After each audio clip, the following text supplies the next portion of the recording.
Hey everybody, Bill here again. I just wanted to show you a little video on how I make a playing card box. These are some of the supplies that you may need. You can use super glue in place of a hot glue gun or wood glue, just depending on whatever glue you prefer and want to use. Just make sure to use something that's going to have a pretty good bond to it. So, and then the clamps. I kind of pre-test fitted this. I'm not really going to need any clamps or really too much glue because the fitment is tight on this particular one. Some previous ones I've made, it was a little loose and had to use some glue. But if we can, get it tight, that's better. That way you don't have to use quite as much glue. Now the tightness is going to, depend on a couple things. Some of them, because wood is inconsistent on thickness, so that could affect the fitment in some places, and then other places will be the kerf of your laser cutter if you're cutting this out yourself. Kerf is the width at which whatever you're using to cut the material, that's how wide it is. So like on a saw, for instance, the width of the blade is your kerf.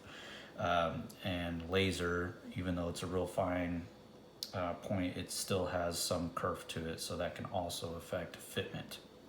All right, so we're gonna set this piece off to the side and we're gonna put the sliding mechanism together. So we're gonna need this square piece here with the two holes. We're gonna need this one with the little arrow on it. These two little pieces. This one, and pretty much everything but these two here. And then of course the big piece. So first thing we're gonna do, I'm gonna try to do this backwards so you can see how I do it. We're gonna, sometimes what I'll do is I'll put a little bit, just a dab of wood glue on the very edge here, real thin layer. If it's, kind of a loose fit, so that way it stays in place. This one is not, it's kind of a tight fit, so I'm not gonna worry about glue. You hear that squeaking noise? That means it's a tight fit, it's not budging. You see that I'm pushing on it. My fingertips turning white because I'm pushing kind of hard and it's not moving at all. So that's good. At least I don't have to worry about using glue on this one. Same thing over here. I'm gonna drop that in, nice and flush. All right, so for you, this little arrow is gonna point towards your right. This is my left. This slides on. All right, and now I wanna use a little bit of hot glue actually before I put that there. And I'm gonna put some right here, just a tiny bit. We don't want it to squish out too much. Okay, gotta move fast because it dries fast. Hold that there for a second, and it should be good by now. Okay, and so this will go, these teeth will be facing towards the bottom. That just goes on, no glue on that one. And then we'll put just a tiny bit of glue here in the middle again. Okay, like I said, you can use super glue or wood glue. Move kind of fast, and that one pops on there. Let that dry for a second. Fingers turning red because I'm putting kind of a lot of pressure. I want to make sure this is on there. Okay, it should be good. Now, this should slide back and forth like that. Okay, see that? Okay, so we got that done. Now we're gonna get this piece here. Okay, and then these little hooks will be facing up towards these slots because they go in those slots. And just make sure all your teeth are facing down. This goes in here, and it's gonna be a little bit of a tight fit. I'm gonna put this one on this side because I got some burn marks, so I'm just gonna put it so it faces the inside. You can sand that off. So now I will tell you, if you're gonna paint this at all, you may want to wait until after you assemble it, because if you put paint on it, you're adding to the overall thickness, and if it's a tight fit like that, it's not going to go together with paint on it.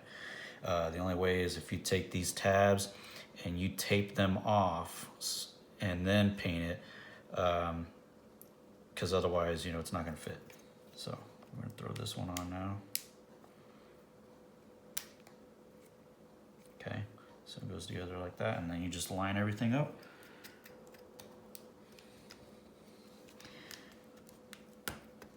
And be real careful, make sure you have it pretty straight, or straight as you can get it. Like I said, this one is a tight fit. Normally, let me pop this back off real quick if I can. Normally, in my previous ones, I've had to I put a little bit of wood glue in the spaces between the holes here, okay? I put glue in those little spaces, just a tiny bit, because if not, it'll come off a little bit easy. This one, like I said, is a fairly tight fit, which is good. So that means I don't really need any glue on this particular one. Again, fitment may vary just depending on, you know, a couple different factors there.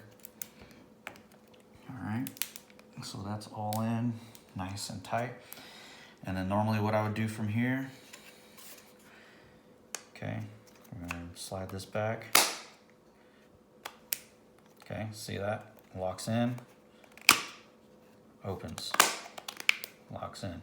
So normally what I do here, I would close it, and then, you know, with the wood glue there, and because wood glue takes about 24 hours to fully cure, so to help keep pressure, make sure that this piece stays, you know, these two pieces stay in contact with each other, I'll use these clamps and kind of put them right where, I try to line them up over the piece that's here,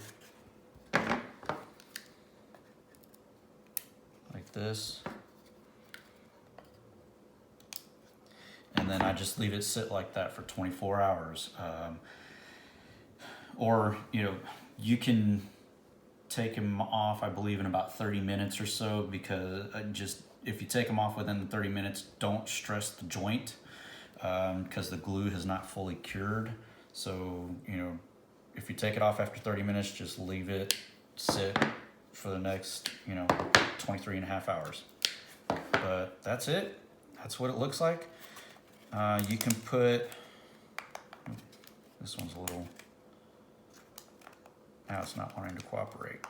But anyway, you can put playing cards in here. You can put business cards, and even Uno cards will fit in here.